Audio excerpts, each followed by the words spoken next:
Good morning. আজ সকাল সকাল গ্যারেজে, আর এখন বাজে 6:30। 6:30 না, 6:30 এখনো বাজেনি, যদিও 6:05-10 মতন। গাড়িকে পুরো কভার করে রাখা হয়েছে, কারণ এদিকে সিমেন্ট রাখা হয়েছে, কনস্ট্রাকশনের কাজ চলছে, মিস্ত্রিরা চলে এসেছে, এইবার কাজ শুরু হবে। আর এদিকের পাঁচিলটা ভাঙিনি, ওই দিকের কাজ হচ্ছে ঠিক কথা, কিন্তু এদিকের পাঁচিলটা ভাঙিনি। আর এই যে এত দূর পর্যন্ত এগিয়েছে কাজ, এদিকে ফিতের কাজ, এদিকে ফিতের কাজ, আর ওদিকের কাজ আজকে চলবে।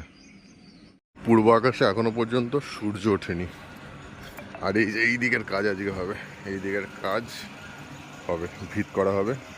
আর এই দিকের ভিতটা আর ওই দিকের ভিতটা হয়েছে, মাঝখানে কিছুদিন কাজ বন্ধও ছিল। আর এই একটা কাজের জন্য অন্য কোনো কিছু করতে পারছি না, ট্রাভেলিংও করতে পারছি না, অন্য কিচ্ছু করতে পারছি না। ততক্ষণ এখানে কাজ করুক, আমি সাইকেল নিয়ে একটু মাঠ থেকে ঘুরে আসি, হালকার উপর একটু ওয়ার্কআউট করে আসি। সকালে ওয়ার্কআউট করার আগে হালকা একটু সাইকেলিং করে নিই, হালকা সাইকেলিং। আর এই নেচারের মধ্যে সাইকেলিং করার মজাই আলাদা। কলকাতায় তো এই সুযোগ হয় না, নবদ্বীপে এসেছি তাই হচ্ছে, ব্যাপক লাগে। সকালের এই সুন্দর ওয়েদারটা বিন্দাস, কিন্তু এই রাস্তাটাই মুশকিল, জঘন্য রাস্তা। আর এদিকে একটু গরম পড়তে না পড়তেই পুরো জল শুকিয়ে গেছে, পুরো কচুরি পানার নিচে নেমে শুকিয়ে গেছে। রোড নেই বাবা, সিঁড়ে, বাপরে বাপ, জঘন্য রাস্তা। কিন্তু এই রাস্তাটা ব্যাপক লাগে, দুদিকে আমবাগান, মাঝখান দিয়ে রাস্তা, সুন্দর একটা জায়গা। তবে এবার আম সব গাছে হয়নি, কিছু কিছু গাছে হয়েছে। এই যে এই গাছটা যেমন হয়েছে, আবার অনেক গাছে হয়নি।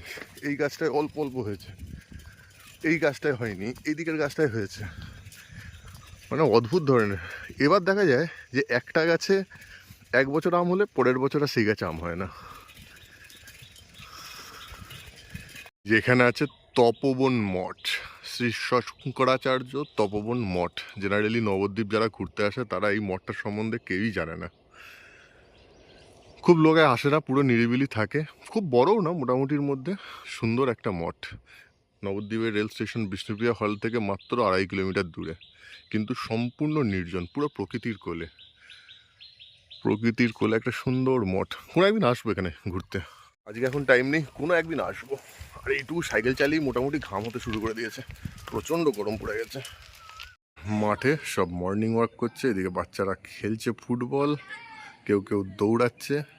আর বিশাল বড় মাঠ এটা আমাদের।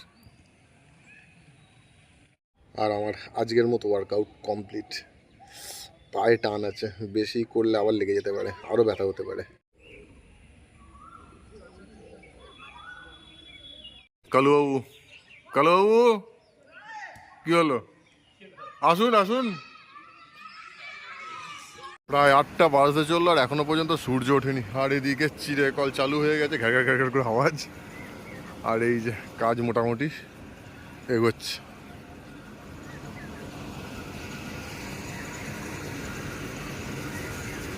বলো। পাঁচিলের একটা গেট বানাতে হবে, আর সেই গেটের ডিজাইন ছবি তুলে নিয়ে যাই, তা নাহলে ভুলভাল বানিয়ে দেবে। এই যে ডিজাইন, নিচের দিকেরগুলো একটু ছোট ছোট, উপরের দিকের ফাঁকগুলো বড় বড়। ফালতু বড় গেট করে লাভ নেই।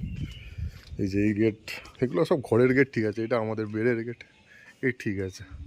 ফালতু বেশি জবরজং গেট করে লাভ নেই। আর মিস্ত্রিদের জন্য এখন চা নিয়ে যেতে হবে, ব্যাটারা চা খাবে। তাহলে আসি, দেখ লাগবে কি কাজে লাগবে কে জানে। আর আজকে রোদ উঠছে না, আজকে পুরো মেঘলা ওয়েদার। নাও তোমার পেরেক, পুরো মেঘলা ওয়েদার, সূর্যই ওঠেনি এখনো পর্যন্ত। কি অবস্থা! কনস্ট্রাকশনের কাজ করানো প্রচণ্ড চাপের ব্যাপার, যেমন পরিশ্রমের তার মধ্যেই গরম পড়ে গেছে, গরম কাল। তাও আজকে ভাগ্য ভালো, রোদ ওঠেনি।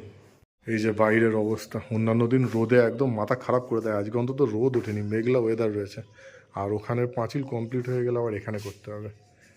এই যে ওই দিকে একটা পাঁচিল নেই, ওটা করতে হবে। পরপর সব কাজ রয়েছে, এখন এই নিয়েই ব্যস্ত থাকতে হবে কয়েকদিন। এগুলো পার্ট অফ লাইফ, সব কিছু আর বাবা মায়ের উপর ছাড়া যাচ্ছে না, কারণ তাদেরও বয়স হয়েছে। তো এখন এগুলো আমাকেই দেখতে হচ্ছে। চলো, এটা আবার সেকেন্ড টাইম চা, দুবার চা তো অন্তত খাওয়াতেই হবে। রে প্রচণ্ড পরিমাণে রোদ উঠে গেছে, প্রচণ্ড পরিমাণে।